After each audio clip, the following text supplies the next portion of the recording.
Washington, the U.S. Capitol Police are investigating two incidents related to the new metal detectors set up outside the House chamber, one involving a member of Congress potentially assaulting a police officer and the other involving a lawmaker trying to bring a gun onto the House floor. HuffPost personally observed and publicly reported on both incidents over the last month, and Capitol Police called this reporter in on Wednesday for an interview about both altercations.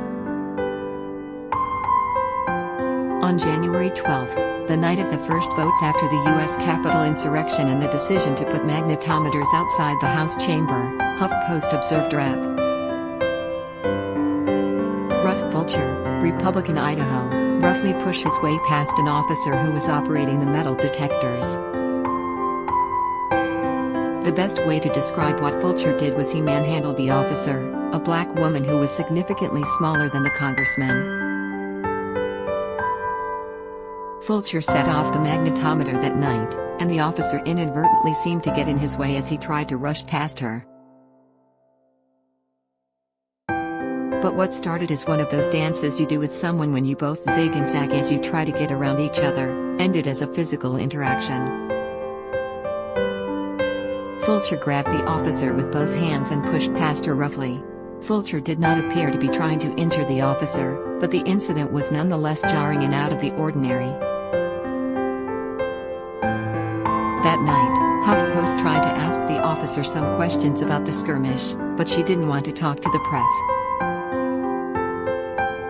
We did, however, observe that she appeared to be shaken from the interaction. Police told HuffPost they were investigating the matter. Capitol Police were also investigating an incident that occurred on January 21, when Rep. Andy Harris, RMD, tried to bring a gun onto the House floor. HuffPost also observed and publicly reported on that incident and was a material witness to Harris trying to get another member who had just left the floor to hold his gun for him while Harris voted.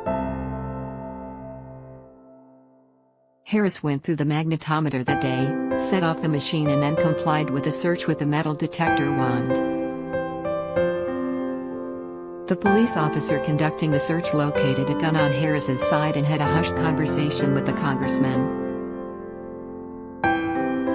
Harris quickly turned back to the elevators, stood around for a moment in a small vestibule outside of the elevator banks and had another quiet conversation with a member.